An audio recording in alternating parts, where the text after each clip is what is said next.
believe it, yeah. Okay, well, welcome to the Tuesday, March 5th, 2024 Pembroke School Committee meeting. Would you all stand with me for the Pledge of Allegiance? I pledge Allegiance to the flag of the United States of America and to the republic for which it stands, one nation, under God, indivisible, with liberty and justice for all. Yes. All right. Welcome, everybody. If you'd like to make any comment this evening, if you would just sign in, that would be great. Is there anybody that would like to speak? They're just waving, not. All right. So, any communications? No. All right.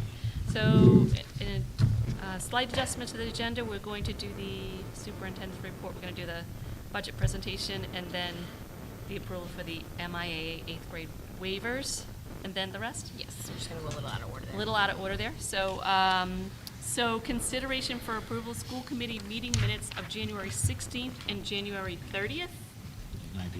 Can we take them into No, it's the 16th. It's the actually. 16th, it's a typo. Oh. Yep. It's a typo. Yeah, it was a typo. So I sent some spelling and Yep, so you want to take them separately, Kathy? Yeah, I do. So on the January 16th minutes, there's a couple of names that were misspelled. Allison sent them to Natalie. We have corrected those. And then on page 13, there was a statement made. It says that Sue said it, but it was actually Allison that said it. So Natalie had fixed that. So you would be approving them as amended. Okay. And then I have one other, Sure. just one other adjustment. First of all, Natalie, unbelievable job. Like, huge call out to you A for lot of doing work. this. If, in like the second or third sentence of the second paragraph on my statement, there's a sentence that starts, a teacher cannot also advocate for their own financial well-being, their own contract, and this says, or their unemployment grievance. It's or their employment grievance, that's all. Okay. Yeah, And that was I- on the that January is 16th as well. Okay. So is there a motion to approve the Tuesday, January 16th, 2024 school committee meeting minutes as amended? So moved. Second. Okay, all in favor? Aye. Okay, and the ayes have it. And is there a motion to approve the Tuesday, January 30th, 2024 school committee meeting minutes? So moved. second. All in favor? Aye. Aye. And the ayes have it.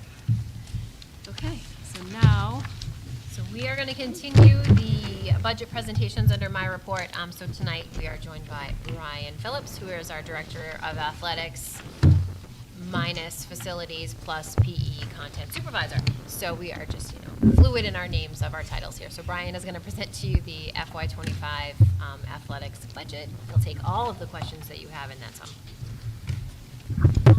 Alrighty. Thanks everyone for being here. My favorite topic to talk about is athletics. So to begin up here, I wish our facility looked like this today with that sun shining, but it did not. So we'll jump right in. All right, this picture right here, this document really just is the DNA of our athletic program. Just to give a quick overview of what our athletic program is about. It's a student-athlete-centered approach with really 3 underlying principles, which you can see on the screen right there. And the first one being educational-based athletics. And what that means is that athletics is essentially an extension of the classroom. We want those same qualities that are important in the classroom to be important on the field. In order to be a great athlete, you got to be a great student first, and that's why really a student-athlete. We preach that, our coaches preach that, and it's a big part of our model. The second piece here is competitive excellence, and when you first see that, you think winning, you think results, but it's not just about winning. And competitive excellence, to me and to us, is really a byproduct of many qualities, things that you control, like your attitude, your effort, striving to give your best in everything that you do, and whether that's creating great practice habits, doing things like being a great teammate, having great sportsmanship, all the things that make up a great student athlete are just really a byproduct of competitive excellence. And the third piece here is transformational coaches, coaches who coach the person of the player. And we want great role models, great mentors, coaches who create a great positive environment where they can make change and growth and development over the 4-year career of our student athletes. So just a quick overview of our model, what we believe in, and we'll kind of dig into these as we get through this presentation. So the first piece here is some of our academic accolades from the 23-24 season, which ties into our educational-based athletics principle. Looking at last year, our class of 2023, our top 3 ranked students were all student athletes, and 2 of them were multi-sport athletes. Top 10 of our ranked in the class of 2023 were all student athletes, and 5 of them being multi-sport athletes. So I think it shows that we make academics important, and that our student athletes do a great job in the classroom just like they do on the field.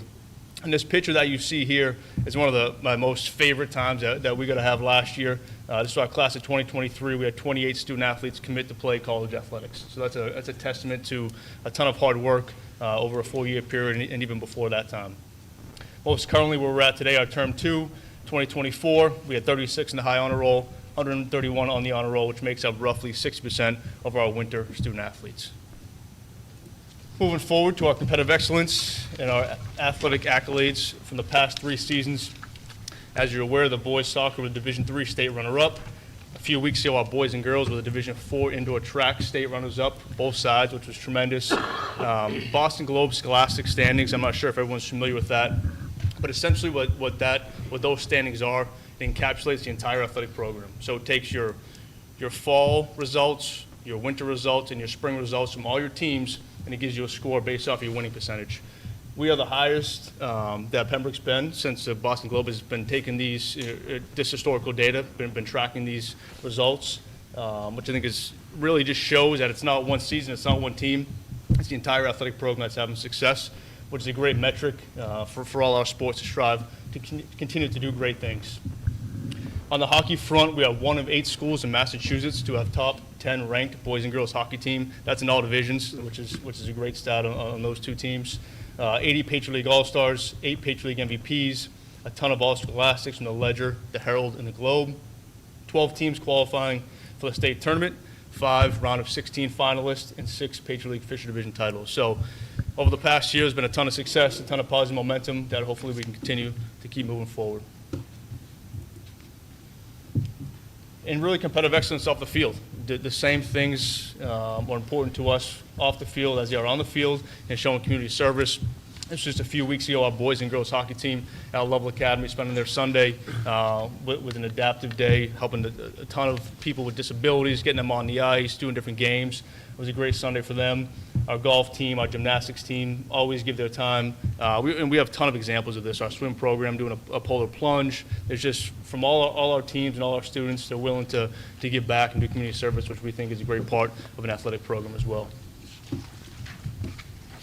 All right, so to get in some numbers here, participation-wise, this is from the fall 2023 season, so our most recent season.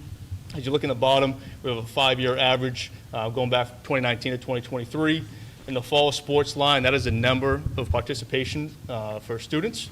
So you can see for 2023, we're at 279 based off our PHS enrollment of 706. Roughly 40% of our enrollment were fall sport athletes. Although that number looks a little bit low, roughly 31 less student athletes than the previous year, we're still only 1% off our 5-year average, so not really a massive gap there. We saw the biggest loss in our cross-country program in terms of numbers, so hopefully that's one we can continue to grow moving forward, but the numbers are pretty steady over that 5-year average. Moving forward to our winter season, this is right now our winter 2023-2024 season. Once again, a 5-year average. You can see this year we're at 286, a really robust number for us, the highest that we've had, at least over this 5-year span. And that gives us a 41% enrollment number of student athletes participating in winter sports, which is a 5% increase over our 5-year average. So it's really good to see that increase for our winter sports. And then lastly, as we transition here to our spring sports. So these numbers are from last school year, from our 2023 spring season, as we don't have this year's spring data completed yet. But you can see last year we're at 280 for our number of participation, which gives us a 38% spring student athlete enrollment based off our PHS enrollment. Once again, 4% increase over our 5-year average. So our winter and spring seasons are staying strong and robust in those numbers. And our fall season is just slightly down, but nothing that we would deem, too much of a concern. All right, as we transition here to our budget overview, these are the big line items here that we're going to look at from an athletic perspective Athletic director, coaching stipends. We have 59 coaching stipends based off over our 3 seasons, our fall, winter, and spring. Our athletic maintenance custodian, our contracted services, officials, supplies, and equipment. And I'm going to break it down in some line detail in this next slide so we can get a little peek at it. So contracted services, obviously, besides our coaching stipends, is our biggest piece of our budget. And the concern on here is our rentals, in particular our hockey rentals. Our ice time has continued to increase year over year. The ownership group of Hobbamock is a very big ownership group who has bought up many of the rinks in our local area, which doesn't give us many options to do different things with.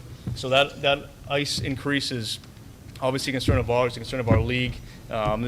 Over time, it's going to be something that's going to be really hard to keep sustainable with the amount of times that our boys and girls use Hobbamock Rink from a practice perspective. That's something that we might have to look at moving forward to contain this number. But we don't really have much looking forward to this number coming down. As we see it, it's going to continue to rise year over year. Our other rentals are gymnastics. This year, we switched from MGC in Pembroke to South Shore YMCA in Hanover. We got a good rate over there, which we actually save money making that transition, and it's a better facility for our gymnastics program with newer equipment and things like that. And lastly, the pool. We use a Kingsbury Club facility for our swim team. The next line item here is our league dues. So we pay Patriot League dues every year. We have MIA league dues that we have to pay every single year based off the number of teams that we have. And lastly, our entry fees. We use a lot of these for our individual type sports like our track, our wrestling, our gymnastics, our cheerleading, and those kind of teams that we typically have entry fees to compete in certain competitions. Our field maintenance and operations, you can think line paint, you can think product for the baseball field, things like that. Athletic training services, football equipment reconditioning, which is an annual expense.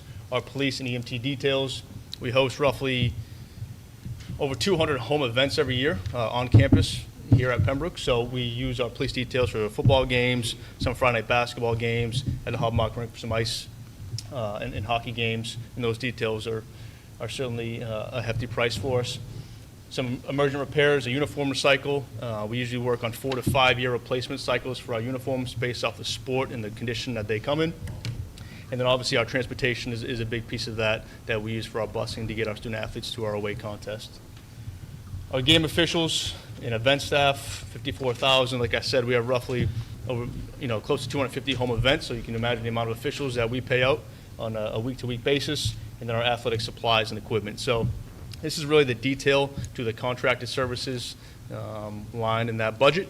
Like I said, that's the second biggest expense besides our coaching stipends that make up our athletic budget. Just to stop you, Brian, for 1 second, on top of that transportation number that you see for first student, we also own 2 buses here in district that we use for transporting to and from athletics. The wages for those employees are built into our operating budget, so it's not pulled out like that. Yeah, and typically we only need first student if we have multiple events. So say it's a Friday night, we have football, which needs 2 buses, and we have volleyball going somewhere. That puts us in a first student situation where we need more than 2 buses or something like that. All right, so some of the goals looking forward to next fiscal year. Continue to provide a holistic athletic experience, so something that's not just about wins and losses, but having some programs like strength conditioning in the off season and in the in season, which a ton of our student athletes has become one of the most popular things that we offer, and it continues to have a ton of popularity from all our sports year round. Nutrition education, recovery education, and college recruitment education, where we have more and more student athletes going to play at the next level, just trying to make them aware of the current changes in the NCAA. Student athlete professional development, we have 3 student ambassadors currently. We try to have that every single year, which gives us a voice in the MIA, and also as well as bringing guest speakers. Like tomorrow, we have Chris Herron coming in to speak as part of our spring sports night, which would be a great opportunity for our student athletes. Continue to strengthen the relationship with PHS and our youth programs. We offer a ton of camps, clinics where our head coaches will run clinics with the youth coaches. Our student athletes at Pembroke High School will run camps for our youth folks. So that's a great opportunity for our student athletes and coaches to get in front of them as well. Continue to live stream events. We use Huddle for this. We get everything that happens on the turf we live stream, everything that happens in the gym we live stream, and Huddle is now working on getting some type of camera to be able to live stream baseball and softball. So that'll be the next thing that we look into potentially offering as well to our athletic folks. And then lastly is to improve our athletic facilities, our grass practice fields, which get used every single day, whether it's by the high school or the people in town, our youth organizations. It takes a ton of beating, a ton of wear and tear, and then our tennis courts. and a few of the capital items or potential requests looking forward. Like I said, the grass practice fields renovation. It's just something that every single sport is on at some time or another, from the high school to the youth. So it's a place that is extremely popular in town. And we haven't really spent time of trying to get proper growth and grooming that the right way. The turf field press box, obviously, that is something that we would really like to have. It's something that every single opponent that I think we play has a press box. It's something that is a place, obviously, we would house our announcer, our PA folks, video personnel, just, anyone who would be up in that view. But it's something that we certainly need to finish our athletic complex. It would be a great add. The scoreboard for the softball field is something that we're looking into, and our tennis court repairs. We most recently, on November 1st, we were awarded a $27,000 grant from the USTA, which we would take off those repairs. I know we have some funding for that, so that will be a great addition as well to get those up to speed for us. So those are my slides. Just leave this one up for 1 second, Brian. So Yep. on top of the USTA grant for the tennis courts, we also got $60,000 in the May 2023 town meeting. So we have the funds to repair the tennis courts. Now it's a game of the timing. So the temperature has to be just right for a certain number of days in order for them to come out and do that. And on top of that, there's really just, one shop in town, Cape and Islands, that does that work. So Brian has been in touch with them to get on the schedule. Obviously, we were optimistic that it could happen before the spring sports season, but it doesn't look likely, so it'll be something that happens probably in the latter part of June as we go into the summer. As far as the practice field renovation, you guys will remember that we have had a few different articles funded through the community preservation funds. We do have some funds out there that were earmarked for the baseball field, which is part of that area over there. So we are working with that group to see if we can use some of those funds that That's were great. earmarked as phase 2 of our field plan for some of the work that Brian identified. Can I just ask a couple of follow-ups because they're relevant to that? If for whatever reason we can't, or we need additional funding, would it make sense to ask for community preservation funds to do the remainder Yeah, of so what it needs to be done? just takes us, so when we had first approached CPC about some of the field maintenance, it included the sprinkler system at the high school, it included the sprinkler system here at Carroll Dodge. We gave them a 4-phase field plan. We're a little bit out of sync with the timeline Yep. on that. If we can't use the money that is already set aside, it says baseball and softball, so we could use it for the scoreboard for Okay. softball. But I do think we need to, long-range planning needs us to update that field plan and put Yep. together a more cohesive, realistic timeline of phases for us to move forward, another CPC ask. And then my only other thing is on the tennis courts, so I am so happy that that's finally there. I actually wrote down on like page 2, tennis court circle, and then, we get here. We also need to point out that a lot of these things are used by the community, right? It's not just our student athletes who obviously need to use it, but the community uses the tennis courts. The community is using the fields. Pembroke Over 30 softball uses, the fields. There's multiple members of our community that are getting benefits out of this, not just athletes and student athletes. So I just think it's important for folks to know that. Thank you very much. Let me start with Mike. Do you have any questions? I might. I just wanted to say, first of all, I'm really impressed with the athletic program here. I like, I've heard Dave say this before, but I like how you refer to the kids as student athletes. I think it's incredible. What I'm looking at is how you put an emphasis on education as well as the sports. You're developing leaders, and it's showing in the performance of the teams. So I just think that's excellent. I think it's great too that we're looking at the winter and the spring sports have had huge increases over the past few years, and was it fall? Fall is in range. It's in line, so that's nothing I don't think to worry about. As far as the questions, let's see what I had. I don't think I really had anything. I think you've answered any kind of questions that I had. I'm glad that Patrick brought up that point, though, about how the public uses a lot of these, like the tennis court, the practice fields, and all that stuff. So that's good to know, as we're looking to allocate cash. So that's about all I have. You know I'm a big fan, so that goes without saying. Couple of comments, and I keep telling you, I'll throw my brother out there for the strength and conditioning part. Anytime you want him to come down, I'll tell him his sister-in-law wants to see him, and He's he'll a come real down. deal. He was with the Bruins. Yeah, my brother Michael has won 3 rings with the women's Olympic hockey team, a ring with the Boston Red Sox, and a bunch of stuff with BU. I've kind of and the Boston Bruins for that matter. I would say he's in the Cam Neely video when you see them getting Cam back on the ice. He's the strength coach, so I got to throw that out there. Plug for my brother. So it works out pretty good. Yeah, very proud. Couple of things, and again, I got to throw one more plug in. I keep seeing the boys hockey team, and I said, I guess it's Thursday. They're going to play Nauset. They got to put a plug in for the boys hockey team. Walking around town in the sport coats and the things, I run into like 7-Eleven, Cumberland Farms, and it just represents the community so well.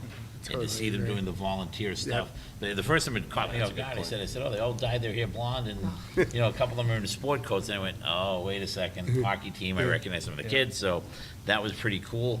So I really like that. Again, I'm just thrilled at what you're doing.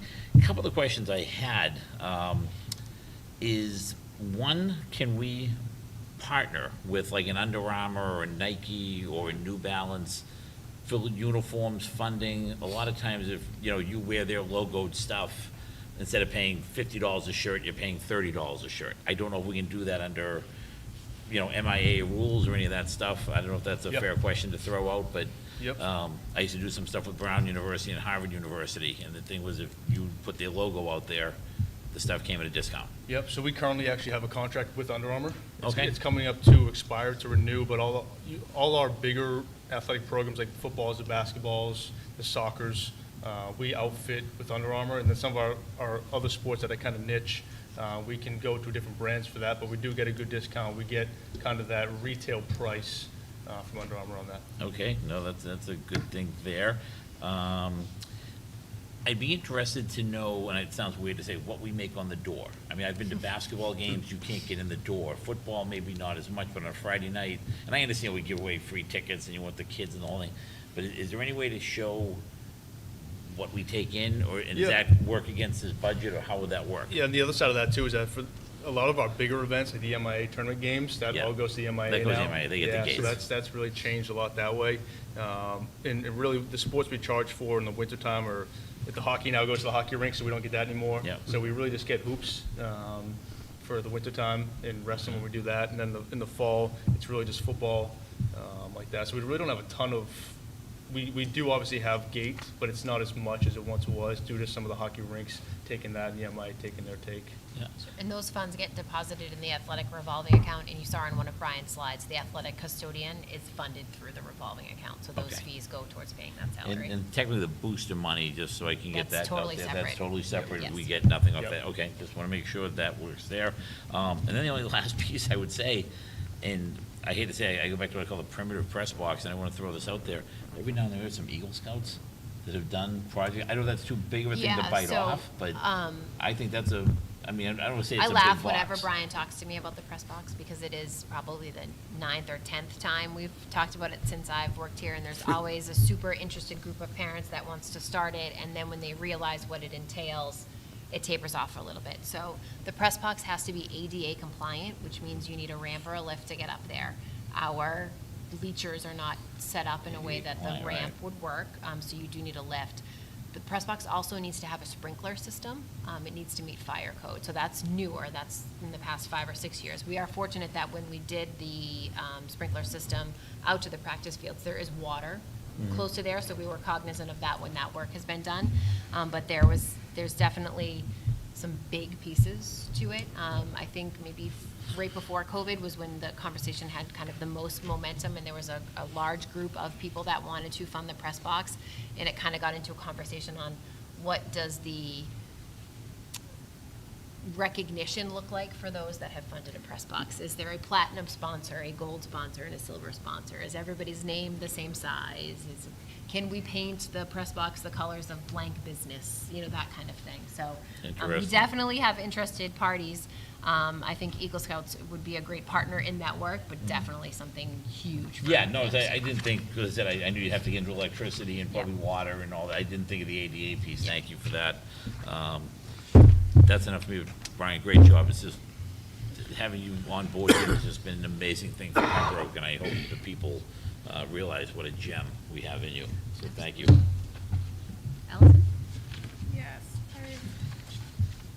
I'm curious what the additional, like how much more it's been for the rink, like what that increase has looked like over the last couple of years since it's been sold.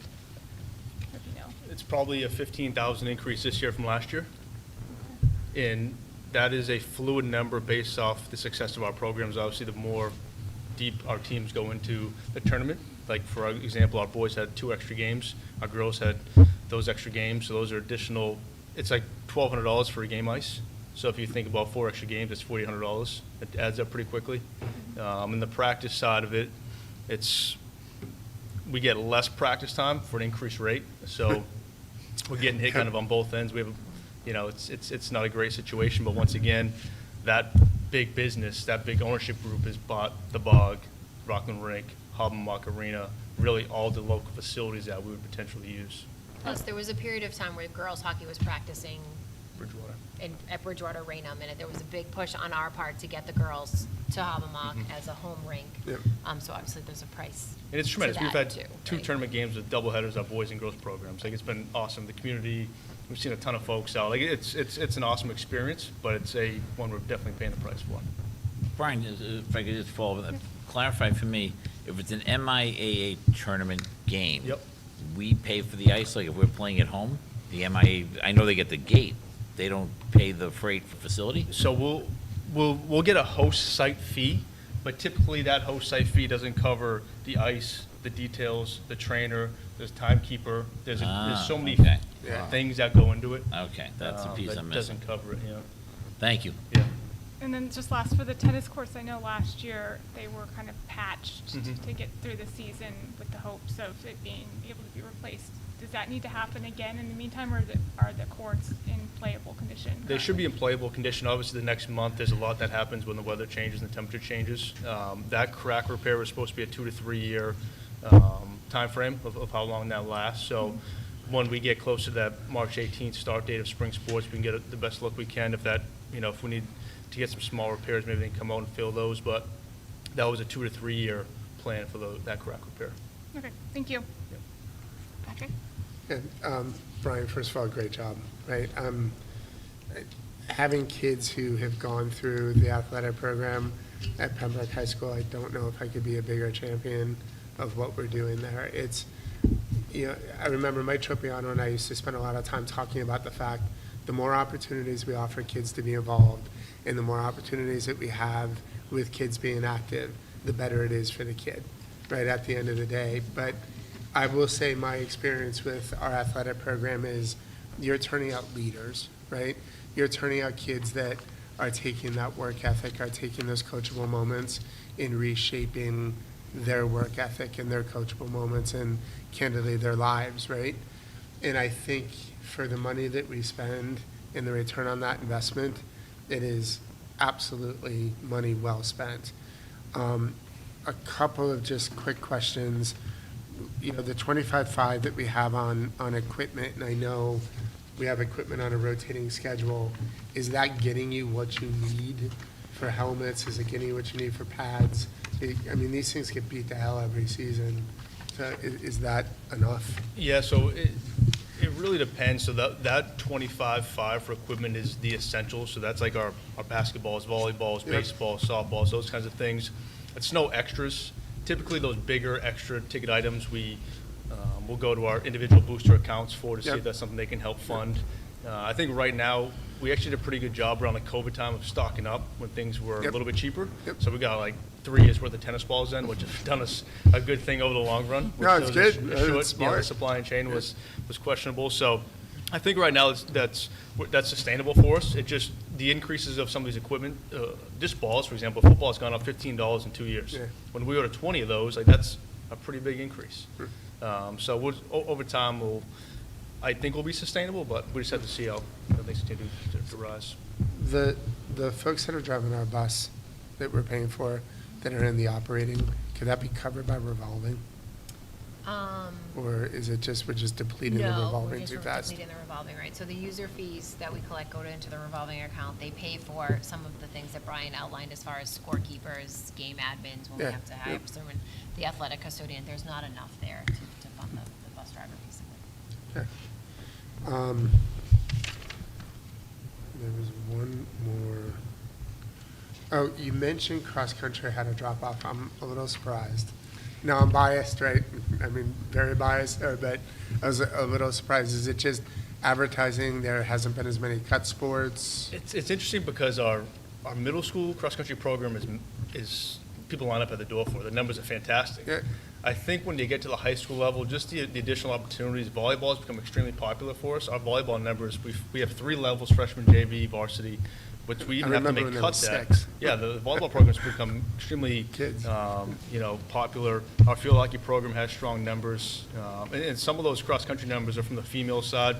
And you look at the loss of our enrollment, it's been heavily on the female side, so maybe when that returns Yeah. or evens out, we'll see those numbers increase. If you need me to get a couple of alums to go speak to the kids, let me know. We also, you guys all have a fond place in your heart for Greg Zapati and the cross-country program. Greg is now a teacher at Pembroke High School, so I anticipate some recruitment happening Yeah, as the we get lunchtime into the fall recruitment might season. be, Yep. Captive audience. And he will do it. Yeah. I'm just telling you right now, he Yeah. will do it. And then the last thing you mentioned, Chris Aaron. Yep. And clearly you are promoting it to the student athletes. I would encourage anybody out there that has not been to see Chris Aaron speak to go to this event, bring your kids. It is powerful, it is real, it is his story, it is very personal for him, but it is 100% worth it. It's you're not being lectured to, you're not being taught, there's just a guy who's giving you a story. It is 100% well worth doing. So, and thank you, by the way, for everything you've done. Just to plug, that was funded by PTAD with some help from our boosters at each of the schools. So, That's great. Awesome. Yeah, so thank you so much for everything. I have to say, overall, all the athletic programs all the kids have such a camaraderie, which I love to see. Like, my daughter went today on the day off and out for breakfast, and the whole basketball team was there. It's just amazing how much of a bond it is, and these kids are just amazing, and it's really fostered by the athletic program. So you're doing a great job. I love everything you're doing. I had a question about the let me go find. So how does PHS reach out to the youth programs? Because I think that's amazing, and it's a great way to really get the younger kids. Yeah, so I think there's a few different ways. We certainly we kind of have to in terms of the facility usage, right? So there's a ton of overlap of scheduling and time, so that naturally gives us connection with the board of that, say it's youth football or youth soccer or youth lacrosse. It kind of gives us that immediate connection. But over time, we have really good folks in town who are running those programs, and a guy like Kevin Williams does our youth soccer and youth lacrosse. He's been a part of our interview process. He's been a part of a lot of things that are really close to the decisions that we make. And then, once again, when we have camps that are our student athletes, our soccer players will run a camp over at the Hobmark grass fields in the summertime.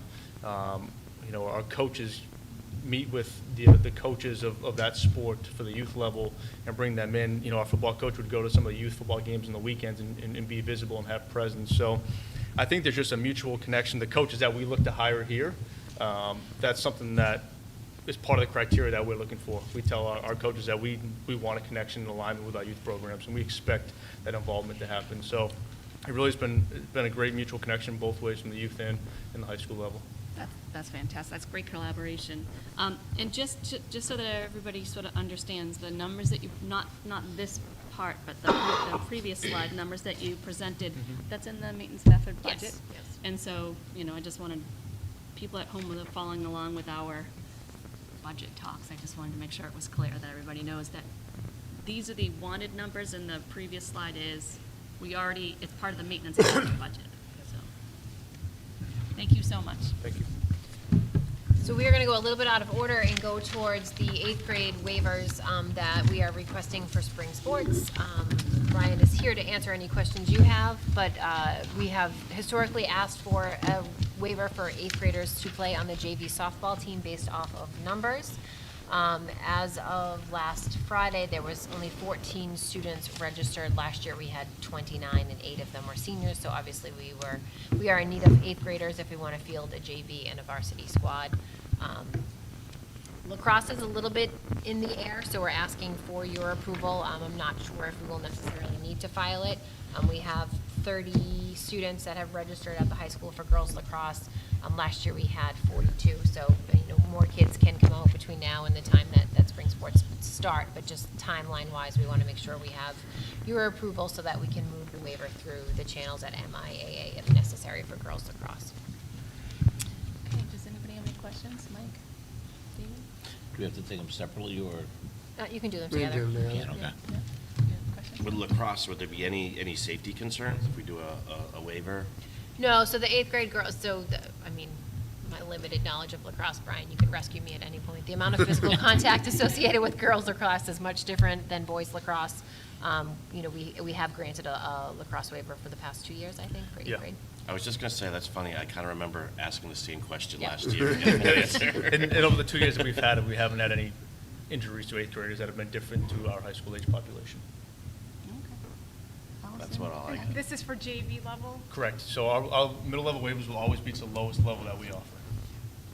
Thank you. We're good.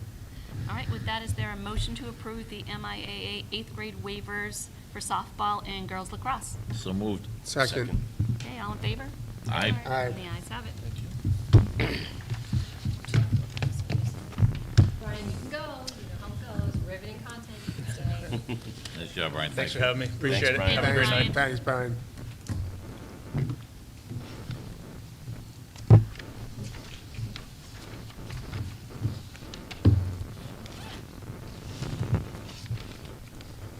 Brian, is it true that school committee members can use the weight room?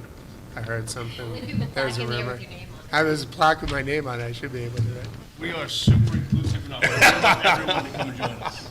We love it. Work from this far, but we will Have a see. great night. See ya. See ya. Thank you. Bye-bye. Here, Beth, do you want me to my clicker?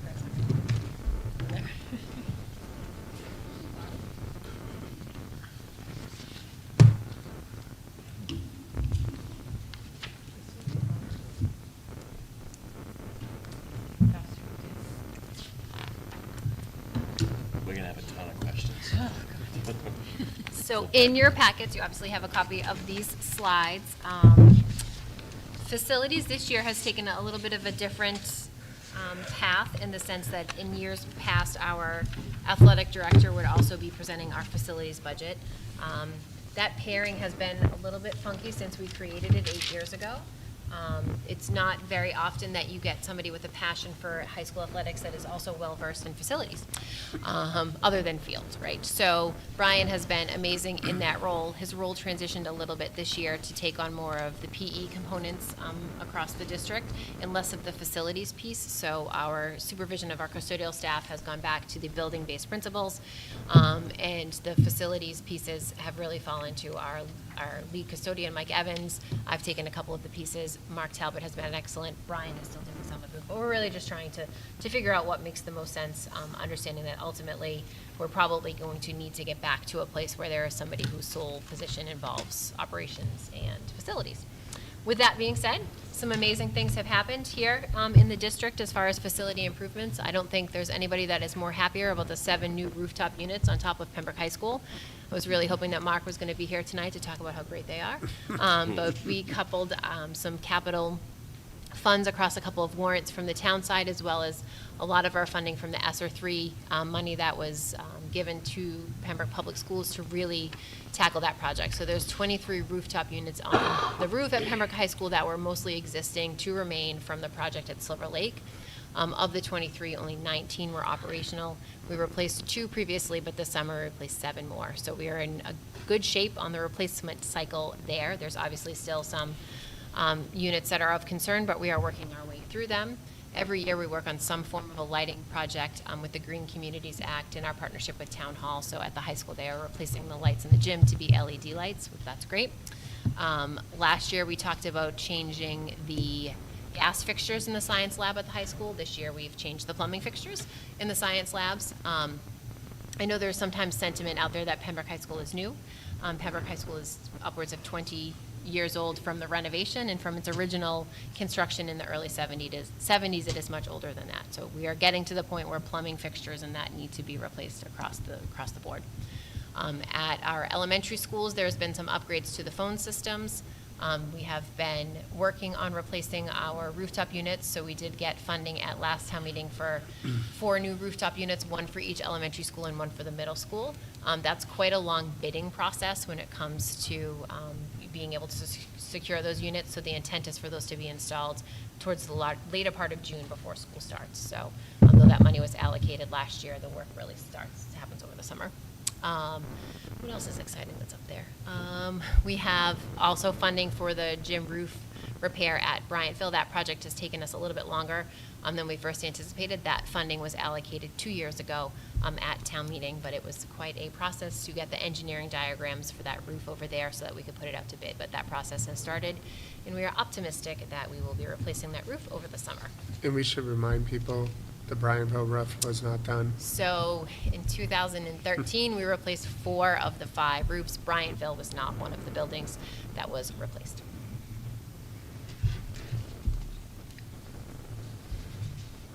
Oh, here we go. Huge.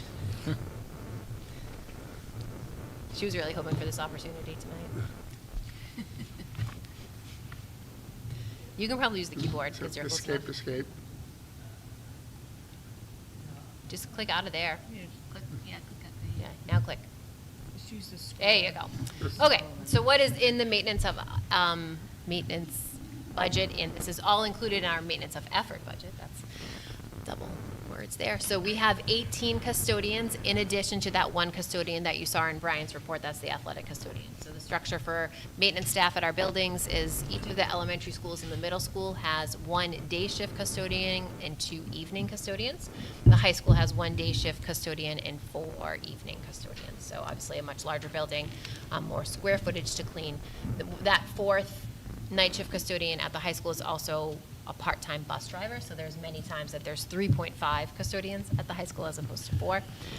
There's obviously a huge contracted services line associated with maintenance. I'm going to talk to you a little bit about what makes up that line on the next slide.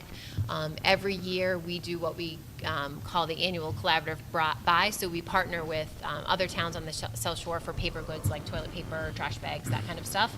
Obviously, the larger buying power you have, the more you're able to drive down some of the prices. So there is a South Shore consortium that does some purchasing for maintenance products, so we do that all together. Believe it or not, sometimes custodians are absent, and we do like to get substitute coverage for those. Folks, obviously there's a minimum cleanliness level that we want the buildings to be at. We are at this point really at the bare minimum as far as staff. I think when I first started here, there was 24 custodians.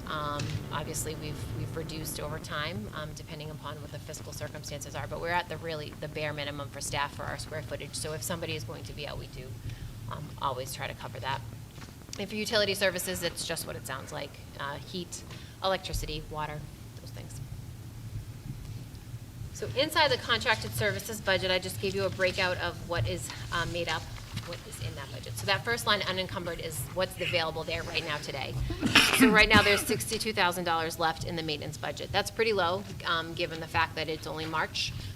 Obviously, a whole host of spring problems happen when you have nicer weather outside and you're running the air conditioning at the high school and a couple of other things.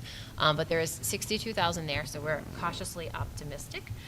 Preventative maintenance, those are our belts, our filters, the scrubbing pads for the machines, that kind of stuff. Our maintenance staff does an excellent job with preventative maintenance, so there's a schedule by which they replace filters and belts, and it's pretty consistent across the district.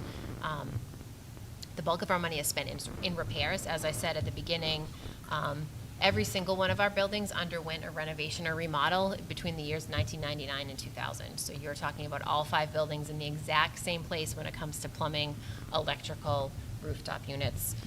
So we are starting to see that 23 years is a good useful life for a lot of equipment, but it's starting to get to the point where we need to make some significant repairs. The bulk of those repairs for the past 2 years have been really HVAC. When you have a rooftop unit that's 40 years old, there's no longer parts for it. There's been some significant issues in some of our repairs. Service agreements, those are for our alarm services, for fire extinguishers, that type of stuff. Custodial supplies, obviously, we clean the buildings, and so that requires chemicals. We have a contract with Buckeye. They supply our chemicals. They do most school districts in Massachusetts. They give us everything from floor wax and scrubber to the spray that we use to wipe down desks. It's all a one-stop shop. They come in, they train the custodians on how to use each of the products that we're using in the building. The last one is near and dear to my heart, wastewater treatment. There's very few school districts that operate their own wastewater treatment plants. It is something that seems to be unique to Pembroke. When I talk to my colleagues, they're like, what are you talking about? So that brick building, as you pull around the corner by Carroll Dodge Field, is the wastewater treatment plant here for North. There's another one just like that at Bryantville. And there's a big brick building at the high school. So we service our own plant. That is the chemicals associated with keeping our systems in balance. We have had some significant repairs. That's what that asterisk is there for the wastewater treatment plant at the high school. The heat stopped working in the middle of January, so the pipes froze, which then caused the holding tank to freeze. So we have about $45,000 in repair costs. We are obviously working with Bill Chenard in the town on some one-time funds, if we can use that to pay for that bill, but we also have some money set aside in the revolving account that we have for building utilization. So wastewater treatment plant is a work in progress. But we would love to have a conversation with the town about transferring that to the DPW or whoever does that on the town side. Quick question, Aaron, though, if we've got someone who monitors that daily? Right, so yeah, in our. I mean, it was just a perfect storm that, like, the guy checked it at 7 in the morning and it broke at 7:30 or something. So it happened, whenever pipes freeze here, it happens over the weekend. So the set point on the heating system there was set pretty low, but the damper on the rooftop unit stayed open. So the cold air kept coming through over the course of Saturday. It was late Saturday afternoon that the alarm sounded. So whenever there's a leak in any of our buildings, it sets off the alarm. We do have a wastewater treatment operator as part of our custodial bargaining unit. Our plant requires a level 3 license. In the past, we've had folks that have had a level 5 license, which is great. Right now, we have a employee that is in the process of getting licensed, so they work on site with a mentor a couple of hours each day, because we cannot operate the plant without somebody with a level 3 license or higher, so. And would this typically be handled by the DPW in any other town, or? So it's kind of a mix of it. There's even some towns that don't employ the folks themselves, that they just use a company. So a few years back, we looked at using a company. So this cost here is really the supplies associated with the plant. We looked at outsourcing the service in exchange for one of the custodial positions. The cost associated with that for our setup was there was no savings there. It was actually almost twice as much. So we actually save money by doing it ourselves? We save money by doing it ourselves, but I mean, in all honesty, it is a niche. Like, there's not a ton of people that are wastewater treatment plant operators. In that level of licensure, a level 3 or higher, you can make far more money doing this work somewhere. Oh, so it's very difficult to get someone to do it. It's like it's an engineering degree almost. The math associated with it is pretty high level. So. We had somebody with the level 5 licensure. They wanted to retire. They kept saying, I really want to retire. Could you get someone? I really want to retire. Could you get someone? We tried to groom a couple of people, internally think. It's a really hard test. It's a really hard thing to do. It's a hard test to take. In Aaron's point, it is literally an engineering degree. It's an engineering licensure. So it is already a niche profession with a niche licensure. So getting somebody is really difficult. And then, to Aaron's point, if we fully outsourced it, it would be double plus what we're paying. So Does the town have somebody with that license? So the plants on the town side are a little bit different. It is complementary to what the town does, but not exactly the same. We do have a new water commissioner in town who, I don't know what his licensure is. I've heard really positive things, He's really great. good things. He's great. So it may be worth to reach out. Yep. Yeah. It's one of those things where we talk about, are there things that we're doing, like human resources or facilities, that we could partner with the town and do more efficiently. This is one of the ones that we always talk about. I know we're jumping through on you that we didn't do with everybody else, but That's everyone totally else can fine. do I that. was prepared for But that. given Everyone the, told Brian how amazing So he we're was. just His slides gonna are ignore, great. we're gonna ignore the rules for you. We just want to make it difficult on you. Because this is water and water related, could the Water Enterprise Fund fund this? I don't know the answer to that, I'm sorry. I can ask. I don't think it hurts, right? Yeah. Because there are funds in that account. Yeah. And given that this is obviously water-based, if we could, the Water Enterprise Fund could fund this or some of it, Yep. I'll ask. it doesn't hurt the operating budget on the town side, and it could help all the way around defer some cost. Happy to ask. Don't know the answer. So as with every department, we have goals. We are, in addition to the roof-top units that will be replaced over the summer, we are looking to add another 3 onto the fall warrant for capital improvement. So just, continuing to chip away at the units on top of our other schools in addition to the high school. We identified high school obviously as the main need and focused our resources there over the past 3 to 5 years, but it's really time to start trickling through the other buildings. There is also some masonry issues at some of our buildings. So again, you're talking about brickwork that could be anywhere from 20 to 40 to 60 years old. Mortar and bricks needs to be replaced. It's not something that we budget for in our everyday operating budget. There's a couple of painting projects that need to happen.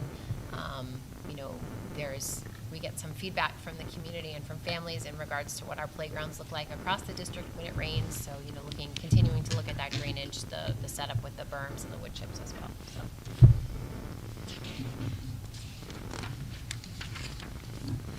We want to do fun things inside too.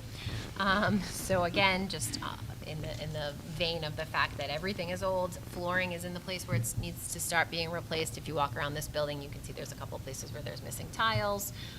It's easy to replace 1 or 2 tiles, but there's a couple of locations across the district that need a larger scale flooring replacement. The plumbing upgrades that I talked about at the beginning really are across the district. We're seeing replacement of fixtures happening quite frequently in all of our buildings.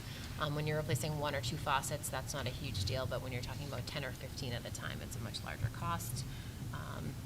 Boilers are something that we always try to keep on a cycle. Obviously, in the past decade or so, we've replaced 1 of the boilers in each of the buildings, but now it's time to start looking at that backup boiler in most locations is in need of replacement or pretty significant repair.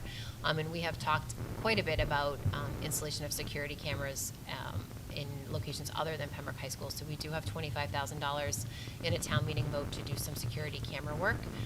We are just waiting, as most of you know. The technology for security cameras has changed drastically over the past decade, and they're far more affordable, but they do run on Wi-Fi. I'm not going to say anything else. Leave it at that.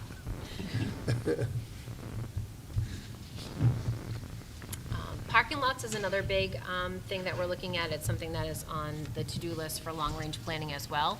There seems to be some spots in each of our 5 buildings where the parking lot is sinking a little bit, so there's some large divots. Obviously, we do some patchwork each year for some of the storm drain breakage that we see. We've worked with Pilgrim Paving in the past, but we do need to do some larger scale studies of our parking lot and what it will take to really get them back to the place where they need to be. I know this question comes up almost every year. How does that not fall under the town? You know what I mean? Like the town paying for that as opposed to the school budget paying for that? We've gone to town hall, police station, fire station. Yeah, I don't know so. if they pay out of the fire department budget or out of the town hall budget. Right, it's funny, because even when Pilgrim Paving came here last year, there's one storm drain that's right at the edge of the property here at 72, right, like half of it's in the street and half of it's on our property, and they wouldn't fill it because it's on a town road. It was really interesting. We've brought this concern up to the DPW before, even if they could just, when they're cold patching or warm patching drop around here. Obviously, it's not a huge scale improvement, but we have often been referred back to our own budget for those reviews. I think the theory, though, David, in fairness to the town, right, is it's our property, it's our buildings, it's our space. Right, we cut our own grass. I'm saying, are Yeah. the police doing that, or the fire department Well, doing no, that? but or I get, but it's the other about, buildings in no, town? but it's about the pools of money, right? Because under ed reform, we are separate, right? So we are a separate entity for all intents and purposes. And if you think about it from a business perspective, we're a separate legal entity or a separate subsidiary entity. So I can understand what they're saying, like you have to cover it in your budget, but to your point, there may be certain years where we say, maybe this is capital, and if it's not, you have to understand there's gonna be an incremental expense for this reason, right? Right. So I had the feeling, though, that's the logic behind. Right, it's the same logic with the upkeep of the grounds, right? So we're responsible for all of our grounds upkeep, whereas the town kind of centralizes those pieces. So because everybody else wants things, facilities wants things too. Facilities would love a full-time facilities director and operations manager. That would go back to the previous model that we had up until 2016. Before that, there was a specialized role for that, and then it became one role. The supervisor of the director of finance and operations is also the superintendent here. Excellent model. That was a one-year deal we made for that. It is now No almost comment. 9 years later. Wait, in fairness, I have been telling you no for a Cheapest while. model in the world. So based off of just the level of repairs that we're seeing across the district, I would suggest increasing the contracted services line to keep up with those repairs. We are obviously not in a place, in a capital perspective, where we're replacing all of the plumbing fixtures or all of the light fixtures across the district. So if we can chip away at that by increasing the contracted services to really get ahead of those repairs, that would be great. I do think we may want to consider, obviously this is a wish list, I know that what the fiscal climate is. I do think we may want to consider adding one of the custodians back. Again, we have made some reductions in there. We haven't made reductions there in the past 7 years, but I do think that the square footage of the building with the number of staff we have is as bare as it can be. And then on top of that, we do ask them to do all of the exterior maintenance as well. And we do have some really skilled employees in that department.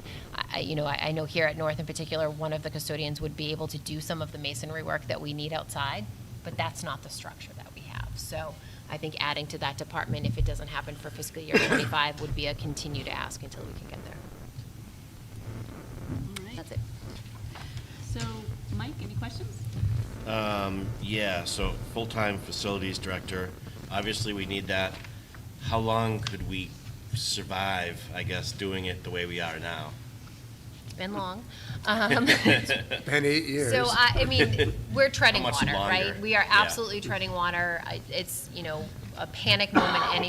Anytime anyone asks me, like, can I see the 5-year capital plan? There is nobody whose sole job is to work on that and to work on facilities planning and repairs and maintenance and long-range planning.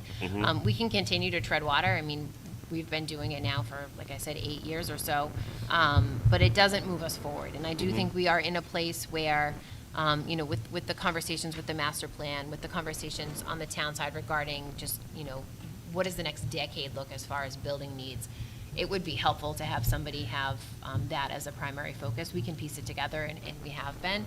But if we're going to start talking about large renovations or remodels or even new buildings, at any time soon, you're going to need to put We somebody in need a that role. full-time person. Yeah.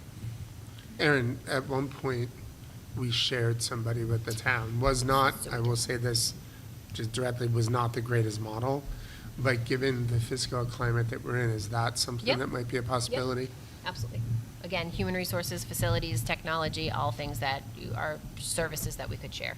So, And we were going to, on the fall warrant, looking at 3 new HVAC units. Are those, is that the end? Is it all? Oh, are we no, no, done no, with that? no, no, Okay. no. No, there's going to be more? Yeah. Okay. if you replaced 3 a year at the elementary level, so one at each building, you probably have 6, 6 7 years. to 8 years left of 1 a year. Plus, that doesn't count the middle school at all. In the high school, though, we've replaced 9 in the past 5 years. There's still Yep. 14 more that need to be replaced. So, Okay. And again, when the roofs were done in 2013, we purposely could not take those off and replace them because we would be changing the facade and we wouldn't have gotten the funding. Right, so the that was footprint not of the done then building either. has to stay the same. So the rooftop units were removed from the building during the roof project, and they need to be placed back on the exact same footing that they were on. It was a requirement of the 55% funding that we received. And I think, yeah, that's all I have for questions. Yeah, no, Aaron, thank you very Oh, much. I feel As so we- much better yes, now, good job, David. Aaron. Congratulated Brian on his outstanding job. Just thinking out loud, is there a thought at looking at maybe a head custodian slash facilities person? Yeah, Or would so there we be do have skill a, set yeah, for we that? have a head custodian. So there's a stipend in our custodial contract for that position. It's, I think it's $10,000. And that is a great help, but that person can't supervise people in that unit, and they're not, the level of employee that can sign contracts and that kind of stuff, so. Allison? Looks good. No questions. Patrick? Anything else? Yeah, so what does a unit cost to replace, an HVAC unit cost to replace, do you know? So when we bid it for the high school, it was just under 94,000 per unit. When we bid them for the elementary schools, the 4 that we have now, the units are slightly smaller, so it's 72. So if we're spending $243,000 on repairs and the majority of that is in HVAC. It's not is there- all, it's not all. So No, I'm there's- just wondering, would that go down if we replaced an additional unit or an additional 2 units? Like, could I get enough savings to cover some of that? No, because then the other units are getting older and older and older too. No, for sure. I So was- we are in the place where we fix things when it's an emergency. So obviously during COVID and the pandemic, HVAC was a huge priority. And so we were really in a place where as soon as something, a univent motor or an exhaust fan stopped working, we were on top of it and fixing it as quickly as possible. That isn't the case now, as long as the bulk of the building is operational and the air exchanges are within the allowable limits. We're not necessarily repairing and replacing things. But using, I'd say about 75,000 of that repair budget is HVAC. You could maybe get 1 unit, but I Yeah, don't, so, it's not gonna. but the whole $75,000 isn't gonna go away. No. Right, I no, mean, you're like gonna, I maybe got you. 55,000. No, it's so all right. Just when I was so- listening, I was like, I was trying to do some creative financing I for you. understand Under the goals for fiscal year '25, it says roof needs to be evaluated in certain areas, gym, atrium. Yep. Is that not under warranty? No, so the atrium roof at the high school was not replaced, right? So the roofing membrane comes up to that very strange Yep. frosted Oh, yeah, glass I- arch yep, I there. remember. There has been leaks in that area before we replaced the roofs, while we replaced the roofs, and after we replaced the roofs. Obviously, the roofing membrane is still under warranty. They've come out a few times. They've determined that the leak isn't part of that. It's where the masonry is, so. Something happened right after the new roofs went in. There was a leak and there were lots of conversation around Right, this and so too. I think that's an important thing to point out. So if you walk around here, there's not any, I'm looking for a stained ceiling tile. There's definitely places where water is still coming in the building. It's not the roof that's leaking. So the rooftop units have vents on the side that stay open. So if the rain is blowing sideways, it's coming in. Regardless, it's not the roofing membrane, there's not a leak in the roof. It is the older mechanical equipment that we have on our rooftops. That is the case for 90% of the water spots that you're seeing in the buildings, so. And then the last thing I'll point out, because I do think it's important for people to see it, you know, we talked about the fact that a couple weeks ago that we don't have a director of, I can't remember what Mark was calling it, director of counseling, right? We don't have a director of facilities or operations. We don't have a whole bunch of these things because what would be a normal role in another district, we have done our best to be very fiscally conservative, very fiscally prudent, but it means that these responsibilities are being dispersed across the management team of the district. And I don't think anyone has any complaints about it, but it's all about making sure that every dollar conceivable is going to the classroom. There's going to be a point, however, I think it's the right strategy, but I think there's a point that eventually you get to a point where you have to say, hey, I need to add something. I don't know if it's $115,000 director of facilities, but you need to add something, right? And I think that's part of our, maybe put it on the priority list, our long-term planning, look at the ABC type, maybe it's a B level this year, it becomes an A level in 2 years, I don't know what the answer is, but if it never gets on the priority list, it's never gonna happen. Yeah, and I think kind of along what you're saying, I think if we have someone who is looking at this stuff full-time, we could save money in the long run by just being able to plan this stuff out ahead of time as opposed to reacting every time something breaks and then There's some truth to spending that. tens of thousands of dollars to fix it. I agree. I think it's almost like it's a $115,000 position that could pay for itself over a couple of years. I feel like what we're doing is we're taking our finger and plugging the holes in the dam, like. Instead of having a That plan. can only happen for so long. Mm-hmm, You yep. know, we have a skeleton, crew, like we're bare bones at this point. But there's also a fiscal reality to it, Yeah, right? Right. So do I exactly. spend $115,000 here, or do I do X, Y, and Z, right? Yeah. There's a give and take that we've got to figure out. Right, exactly. Yeah. So, all right, well then, next on the agenda is the consideration for approval for the overnight out-of-state field trip requests. Great. So in your packet, you have a request, I think, yes, from Athletics for a trip to White Plains, New York. This is a athletic track event that we have track and field event that we have gone to in the past, so nothing new with the request. Obviously, there's some of the chaperones are listed there, and they're anticipating 10 to 15 students qualifying for that meet. Excellent. All right, any questions, Mike? No, I don't think so. No, none of this. Okay. All right, so is there a motion to approve the overnight out-of-state field trip request for the athletics? So moved. Second. All right, all in favor? Aye. Aye. All right, ayes have it. The second one in your packet is for conceptual approval, so this is the way that we do some of the larger international trips. So in order for the staff to host a parent meeting and gauge interest of students, they need you all to conceptually approve the trip, but they understand that there are many more details that would need to come back to you as the trip gets closer based off of the number of students attending, who the chaperones would be, that type of stuff. But they're asking for conceptual approval for a trip to Germany, Switzerland, and Austria for April vacation of next year. Okay. So any questions? I've got a bunch. All right. Who is that tour operator? Do we know offhand? It is on the back here, so it's Explorica.